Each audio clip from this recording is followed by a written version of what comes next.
12টা বছর, 4380টা রাত। প্রতিটা রাতে আমি একই স্বপ্ন দেখে জেগে উঠেছি। একটা ঝড় বৃষ্টির রাত, দুটো নিষ্পাপ মানুষের আর্তনাদ, আর একজোড়া বিশ্বাসঘাতক চোখ। লোকে বলে সময় নাকি সব ক্ষত সারিয়ে দেয়, কিন্তু আমার ক্ষতটা সময়ের সাথে সাথেই আরো গভীর হয়েছে, আরো বিষাক্ত হয়েছে। সেই বিষটাকে বুকে নিয়েই আমি ফিরে এসেছি আমার ফেলে যাওয়া গ্রামে, আমার কেড়ে নেওয়া শৈশবে। ওরা ভেবেছিল আমি হারিয়ে গেছি, ওরা ভেবেছিল গল্পটা শেষ, কিন্তু ওরা জানে না আসল খেলাটা তো মাত্র শুরু হবে। কারণ এই গল্পটা কোনো সাধারণ প্রত্যাবর্তনের গল্প নয়, এটা একটা ঋণের গল্প, রক্তের ঋণ, যা শুধু রক্ত দিয়েই শোধ করতে হয়।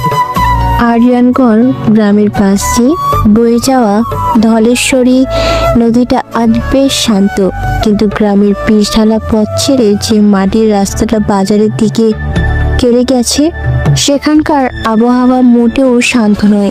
দুপুরের তপ্ত রোদেও রাস্তার পাশের চায়ের দোকানের জটলাটা বেশ বড়।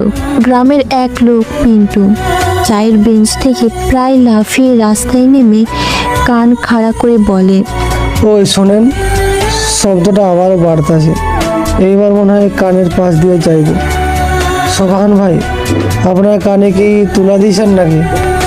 চায়ের দোকানে বসে থাকা আরেক লোক সুবাহান মিয়া বললেন, আরে ধুর মিয়া, ও কিছু না।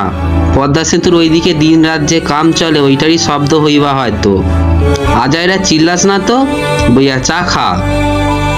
না রে সুবহান, এটা